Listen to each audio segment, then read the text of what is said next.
شكل الثالث لدالة الكثافة لو مسألة زي دي ومحصورة بين سالب 3 و3. تعالوا ما نشوفها كده على الحسبة.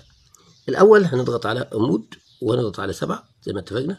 هتكتب لي اف اكس، هنكتب الدالة بتاعتنا كانت 1 على 18، هجيب المربعين وهكتب هنا ادي 1 وهنزل اقول له على 18، وبعد كده هجيب السهم في النص وافتح قوس وهقول له عبارة عن س اللي هي الفا اكس زائد مين؟ زائد 3. هو انا هقفل القوس وهقول له يساوي، هتقول لي ستارت في واحد هنا مالكش دعوه بيه.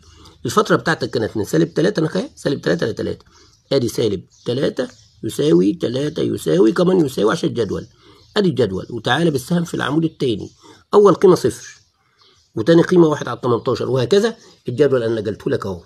طيب بعد ما نعمل الجدول ده ايه اللي بيحصل؟ اذا كانت احدى القيم 0 يعني ده اللي سالب 3 بصفر وده اللي 3 بتلت، اعرف ان الشكل عندك كده هيطلع ايه؟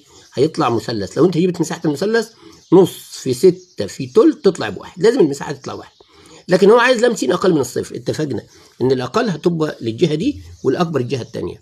يبقى داله صفر كانت بسدس، داله 3 بصفر يبقى انت هتجيب مساحه المثلث نص في 3 في سدس، نص في 3 عشان دول 3 مربعات في سدس هتطلع بربع، ده المطلوب الاولاني.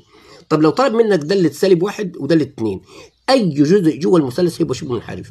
سالب 1 روح على جدولك هتلاقيها بتسع، داله 2 روح على جدولك هتلاقيها ب 5 على 18.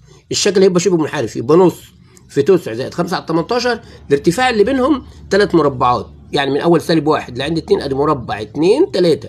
هتجيب المساحه هتطلع 7 على 18. اعتقد كده سنه ثالثه غطينا داله الكثافه. اشوفكم ان شاء الله في فيديو اخر.